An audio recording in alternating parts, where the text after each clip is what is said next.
इस वीडियो में आप सभी बंधुओं का हार्दिक स्वागत अभिनंदन। पिछले वीडियो में आपने जाना कि आल्हा का जन्म कैसे हुआ, किसके अवतार के रूप में वो अवतरित हुए। अब बढ़ते हैं उसके आगे। इस घटना के 3 महीने बाद ही दिवला ने उदल को जन्म दिया। दिवला ने बांदी से कहा कि इसे कहीं फेंक दे, इसके जन्म के कारण ही इसके पिता की मृत्यु हुई है। बांदी ने रानी मल्हना को बालक देकर सारी बात बताई तो रानी ने उस बालक को अपने पास ही रख लिया। आल्हा और ब्रह्मानंद के साथ उदल का भी पालन पोषण रानी मल्हना ने स्वयं किया। राजा परिमाल ने पंडित बुलाकर उस बालक का भविष्य पूछा। ज्योतिषी ने बताया कि बालक बहुत बलवान होगा, इसका माथा, छाती और नयन सभी आकर्षक हैं, यह सूरवीर और प्रभावशाली होगा। राजा परिमाल ने प्रसन्नतापूर्वक पालन पोषण करने के लिए उसे रानी मल्हना को दे दिया। मल्हना उदल और ब्रह्मा दोनों को अपनी छाती का दूध पिलाती थी। उसने दोनों को अपना ही पुत्र माना। पहले बताया जा चुका है कि जसराज की पत्नी देव कुंवर के एक पुत्र अभुक्त मूल नक्षत्र में उत्पन्न हुआ था, जिसका भविष्य पूछने पर मालूम हुआ कि वह पिता के लिए अशुभ है। अतः परिमाल ने उसे बांदी को पालने को दे दिया था।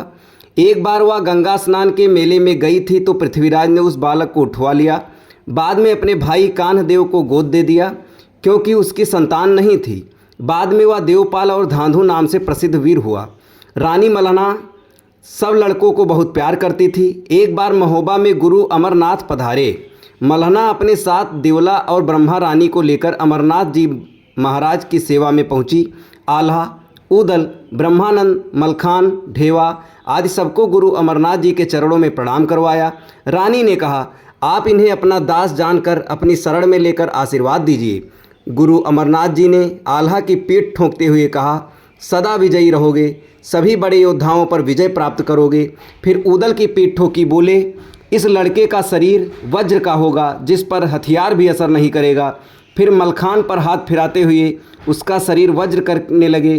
तब ब्रह्मानंद ने कहा, महाराज आप शिष्यों के पांव न छुएं। गुरु अमरनाथ जी ने कहा, रानी इनकी सारी काया वज्र की हो गई, बस पांव ही रह गए हैं, पांव में ही मृत्यु का कारण रहेगा। यदि पांव के तलवे में शस्त्र लग गया तो ये नहीं बचेगा। फिर ब्रह्मानंद और सुलेखे पर हाथ फेरा। मलखान, ब्रह्मानंद के तो पांव में जन्मजात पद्म का चिन्ह है, उसके फटने से पूर्व उसे कोई नहीं मार सकता। सातों लड़के ताला सैयद से युद्ध कला सीखने लगे। मल्हना रानी स्वयं सबके खाने और खेलने का ध्यान रखती। इसी प्रकार सबके शरीर और बल में निरंतर विकास होता रहा। मल्हना ने फिर सातों कुमारों के लिए अच्छी नस्ल के घोड़े मंगवाए। उन्होंने आल्हा को हरिनाग नाम का ऊंची रास का घोड़ा पकड़ाया। राजकुमार ब्रह्मानंद को करलिया नाम की घोड़ी पकड़ाई। कबूतरी घोड़ी मलखान को मिली। उदल को वैंदूल घोड़ा सौंपा। ढेवा को मनोरथा घोड़ा मिला। सुलिखे को हिरोजनी घोड़ी तथा रणजीत को भी हिरोजनी घोड़ी दी गई। मल्हना रानी ने सब राजकुमारों को अगले दिन सुबह दंडक वन में आखेट के लिए जाने का आदेश दिया। जो हिरन का शिकार करके लाएगा उसे मैं अपना सच्चा पुत्र मानूंगी। ये कहकर उन सब में जोश भर दिया ताकि वे ही जी जान से जुट जाएं। अगले दिन सवेरे ही सातों लड़के शिकार खेलने गए। दिन भर कोई शिकार नहीं मिला, सब परेशान थे। तब उदल को एक हिरन मिला। उसने अपना वैंदुल घोड़ा हिरन के पीछे भगाया। हिरन दौड़ते दौड़ते उरई के इलाके में जा पहुंचा और बाग में घुस गया। उदल भी घोड़े सहित बाग में जा घुसा। हिरन को खोजते हुए उदल ने बाग में प्रवेश कर लिया। हिरन तो कहीं छिप गया, पर बाग में बहुत सा नुकसान हो गया। माली इकट्ठे हो गए। उदल को रोककर उन्होंने पूछा, तुम कौन हो, कहाँ से आए हो? हमारे स्वामी माहिर ठाकुर को पता चलेगा तो तुम्हारा घोड़ा छीन लिया जाएगा।